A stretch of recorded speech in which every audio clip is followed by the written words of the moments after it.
Assalamualaikum warahmatullahi wabarakatuh.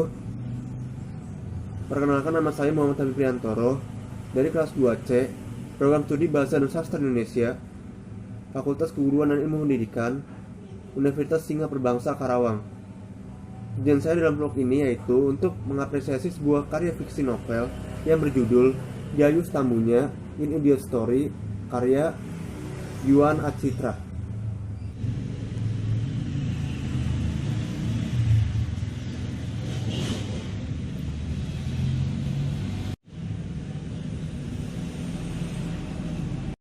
Sinopsis dari novel ini sebenarnya menceritakan seorang koruptor bernama Gayus Tambunan yang terkenal gara-gara fotonya yang beredar luas di internet memperlihatkan dia sedang menjadi penonton di sebuah pertandingan olahraga yang terletak di Bali. Pada suatu hari di sebuah pengadilan, si koruptor Jayus disidang dan dituntut atas 3 hal, yaitu penggelapan, pencucian uang, dan korupsi.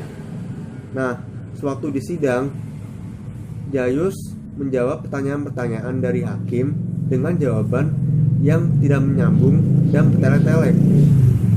Lalu pada saat hakim menjatuhkan hukuman, tiba-tiba saja pengacara Jayus memotong pembicaraan hakim. Dia memohon agar hakim mendengarkan apa yang akan dijelaskan oleh kliennya itu. Permintaan pengacara Jayus pada hakim memang sedikit aneh. Namun, akhirnya Jayus menceritakan latar belakangnya. Jayus lahir di keluarga yang tidak punya. Ia dilahirkan sebagai anak idiot. Suatu ketika, ayahnya sakit keras dan akhirnya meninggal dunia. Sebelum kematiannya, beliau memberikan pesan kepada Jayus. Pesan yang diberikan itu adalah dia sangat sayang kepada Jayus.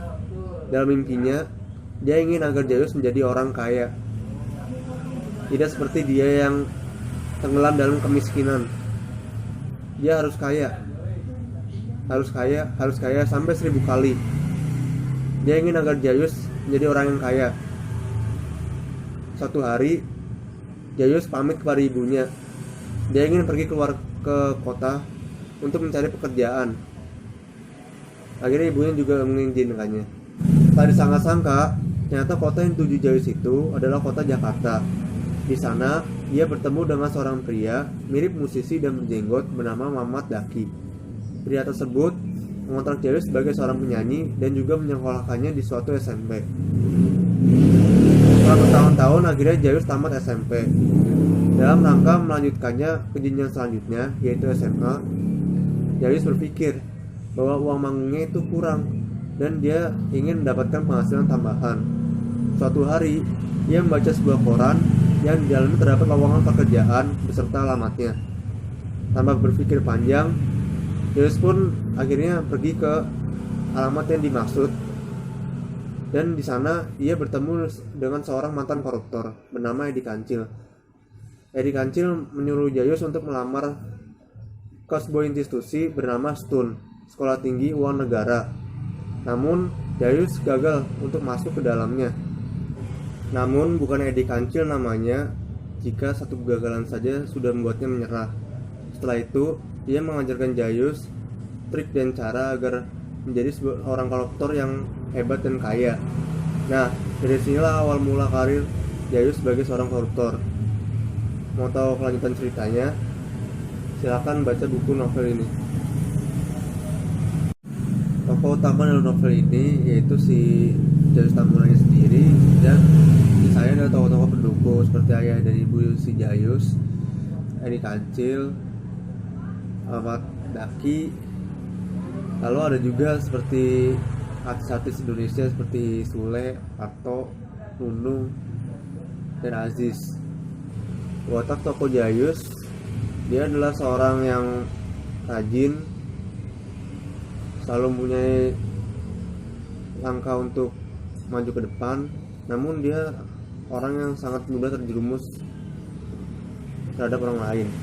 Lalu untuk ayah Jayus, dia seorang yang mudah menyerah, namun dia sangat baik hati dan menyayangi anaknya.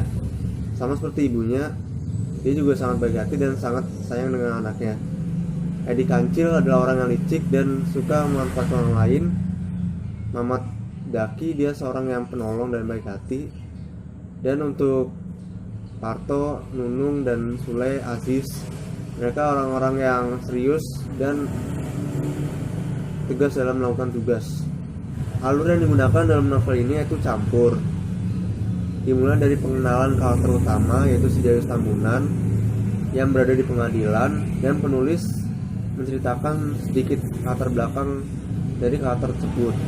Lalu kemunculan konflik yaitu ketika pertama kali si Jayus Tambunan ini bermain di dunia korupsi setelah diajarkan oleh Edi Kancil. Lalu konflik itu memuncak ketika dia ditangkap dan diinterogasi, namun dia bisa kabur ke Bali. Lalu dibentuklah satuan yang untuk menangkap si Jayus ini, hingga akhirnya Jayus tertangkap dan diserahkan kepada pihak yang berwenang. Latar tempat pada novel ini yaitu di Pengadilan Jakarta, STUN, Sekolah Tinggi Uang Negara, kantor KBRI, Kedutaan Besar Republik Indonesia, hotel, lapangan di Bali, dan Arab Saudi. Lalu untuk latar waktunya, sebenarnya latar waktu novel ini kurang jelas dan kurang bisa mewakilkan suatu keadaan. Lalu untuk latar sosialnya dipenuhi dengan korupsi ya, politik dan hukum.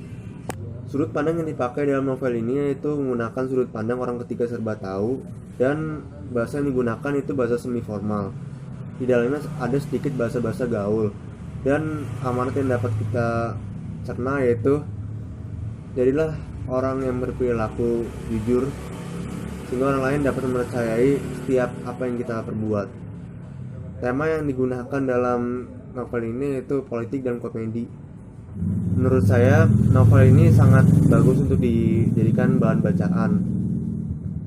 Di dalamnya terdapat emosi yang silih berganti ya, dari misalnya yang tadinya dia si karakter utama ini, si Jayus ini, dia merupakan orang yang baik, jujur ya, dan sedikit demi sedikit mentalnya itu goyah gara-gara bertemu dengan orang kota gitu.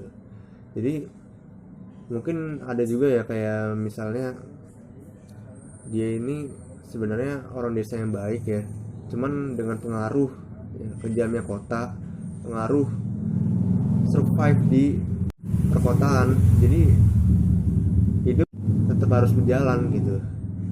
Jadi dia mau tidak mau ya harus mengikuti orang yang tadinya membantu dia, seperti si Edi Kancil gitu. Yang menurut saya itu benar-benar menyedihkan sih sebenarnya.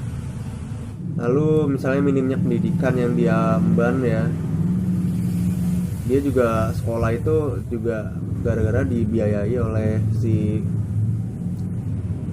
pria yang dia temui itu yang di kota pertama kali, bernama Mamat Daki ya.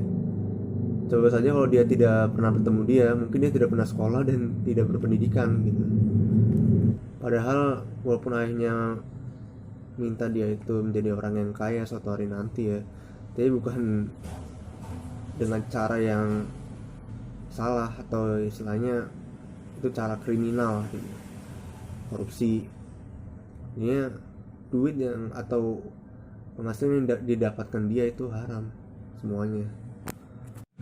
Keunggulan buku novel ini menurut saya terlihat dari penataan sampulnya ya. Si penatanya ini menggunakan gaya tipografi ya, timbul-timbul seperti ini, lalu terlihat seperti gambar sketsa ya, menggambarkan suatu peristiwa lah. Ya menurut saya bagus lah ini. Lalu untuk buku ceritanya itu menurut saya tidak terlalu sulit dipahami ya. Jadi kalian-kalian yang ingin baru membaca novel ya, sebenarnya ini bagus untuk sebagai rekomendasi. Nah kalau kelemahannya jujur ya, Mungkin di aturan-aturan titi mangsa ya, atau perwaktuan itu masih ya banyak yang memang tidak ada di novel ini. Jadi kalian harus menebak-nebaknya sendiri, ya itu mungkin kelemahannya. Saya sangat merekomendasikan novel ini sebagai bahan bacaan, apalagi untuk pemula-pemula yang baru membaca novel ya, karena bobot cerita di dalamnya ini sangat ringan, mudah dipahami, namun berbalut dengan rasa-rasa politik dan sosial yang ya mungkin bisa kita jadikan acuan sebagai pembelajaran hidup. Mungkin itu saja ya untuk vlog kali ini. Terima kasih sudah menonton, dan akhir kata, wassalamualaikum warahmatullahi wabarakatuh.